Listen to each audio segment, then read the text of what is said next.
नमस्कार, स्वागत है आप सबका राजनीति के इस अखाड़े में। मेरा नाम है अजय सेतिया।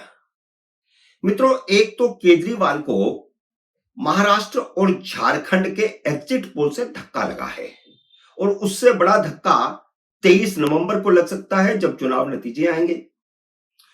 दूसरे, जैसे जैसे दिल्ली के चुनाव नजदीक आ रहे हैं, केजरीवाल अपने ही बुने जाल में फंसते जा रहे हैं।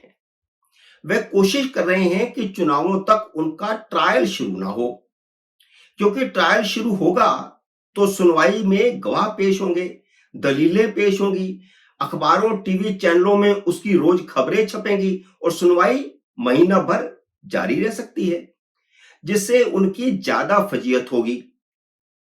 इधर ईडी और सीबीआई की कोशिश है कि दिसंबर नहीं तो जनवरी में ट्रायल शुरू हो जाए। ट्रायल को रोकने के लिए केजरीवाल ने नया फच्चर फंसा दिया था और फच्चर यह फंसाया था कि वह हाई कोर्ट चले गए और वहां जाकर के उन्होंने कहा कि जब उन पर आरोप लगे थे तब वे मुख्यमंत्री थे, इसलिए 7वीं चार्जशीट पर बिना सरकारी इजाजत के संज्ञान नहीं लिया जा सकता। केजरीवाल बस वही मात खा गए। सॉलिसिटर जनरल तुषार मेहता ने कोर्ट में कहा कि इजाजत ली जा चुकी है और कोर्ट में पेश की जा चुकी है, तभी ट्रायल का नोटिस किया है। तो केजरीवाल का ट्रायल पर तुरंत स्टे लगाने का फार्मूला फेल हो गया है। जो चाल उन्होंने चली थी वह हाई कोर्ट ने कामयाब नहीं होने दी। तुषार मेहता ने हल्फिया बयान दाखिल करने के लिए कोर्ट से समय मांग लिया और कोर्ट ने अगली सुनवाई 20 दिसंबर तक टाल दी, यानी 1 महीने तक टल गया मामला। केजरीवाल के वकील मुंह ताकते रह गए जो ट्रायल पर स्टे लगवाने की कोशिश कर रहे थे। वे समझते थे कि ये ऐसा नुक्ता है जिससे ट्रायल पर स्टे लग जाएगा। अब ट्रायल कोर्ट पर कोई बंदिश नहीं है, वह चाहे तो सुनवाई शुरू कर सकती है, अब कर ले या 10 दिन बाद कर ले, या नहीं करना चाहे तो नहीं करे अगर डिले करना है उसे। तो केजरीवाल की रणनीति को बहुत बड़ा झटका लगा है।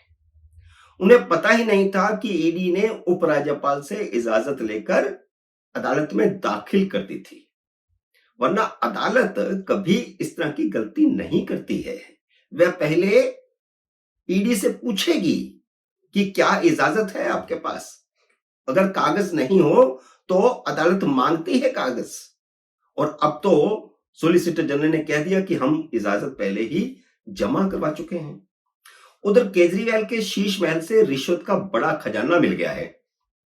अब तक तो वह ताल ठोक कर कहते थे कि उनके पास से एक चवन्नी नहीं मिली, सिसोदिया और संजय सिंह से भी कुछ नहीं मिला। हालांकि गोवा और पंजाब के चुनावों में रिश्वत का पैसा खर्च होने के सबूत ईडी के पास हैं, सीबीआई के पास भी हैं, गवाह भी मौजूद हैं। लेकिन केजरीवाल ने सोचा नहीं था कि दिल्ली सरकार का पीडब्ल्यूडी विभाग शीश महल से ही रिश्वत के सबूत निकाल लेगा। असल में इसीलिए वह पीडब्ल्यूडी को शीश महल की चाबी देकर नहीं गए थे। उन्होंने चाबी सीधे आतिशी मालिना को दे दी, लेकिन पीडब्ल्यूडी ने चाबी मांगकर केजरीवाल और आतिशी मालिना दोनों की हवा निकाल दी और दोनों का खेल खराब कर दिया।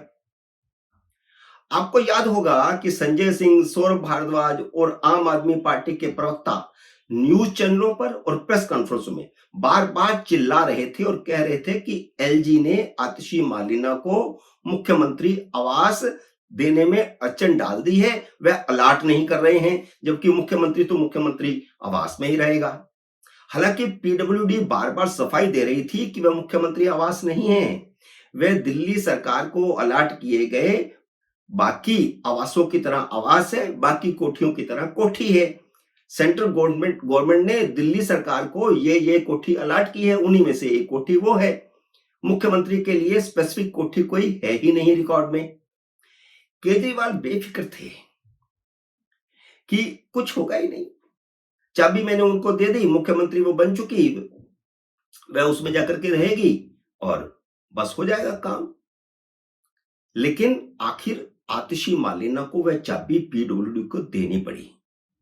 केजरीवाल बेफिक्र ये थे कि चुनाव तक तो आतिशी मालिना उसमें रहेगी, तो कोई बात बाहर जाएगी ही नहीं क्योंकि आतिशी मार्लेना को तो थर्ड लेवल की लीडर थी वो आम आदमी पार्टी की, उसको मुख्यमंत्री बना करके उस पर इतना बड़ा एहसान कर दिया है, तो वहां से तो कोई बात बाहर जाएगी नहीं, और दोबारा चुनाव होंगे तो वे फिर मुख्यमंत्री बन जाएंगे और 40 साल तक वे मुख्यमंत्री रहेंगे, ऐसा वे बार बार अपने भाषणों में कह चुके हैं।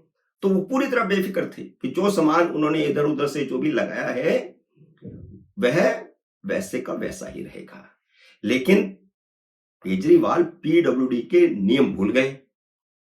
आतिशी मार्लेना को चाबी पीडब्ल्यूडी को देनी पड़ी और चाबी मिलने के बाद पीडब्ल्यूडी के अधिकारियों ने सामान की लिस्ट बना करके कोठी आतिशी मार्लेना को अलर्ट कर दी।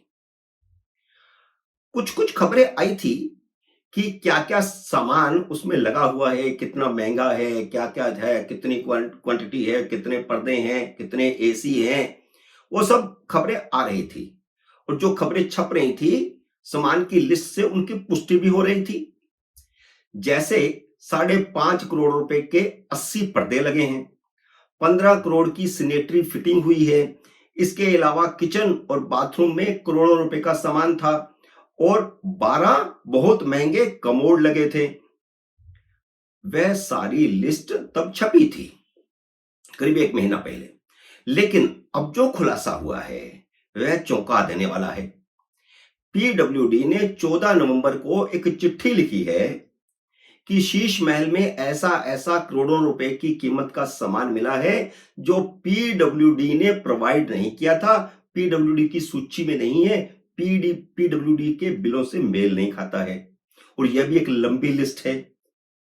2022 में जब ये मकान दोबारा से बना करके केजरीवाल को दिया गया था तो उसकी जो लिस्ट बनाई गई थी जो सामान की वो 1 पेज की थी, लेकिन अब जो लिस्ट बनी है वो 8 पेज की है।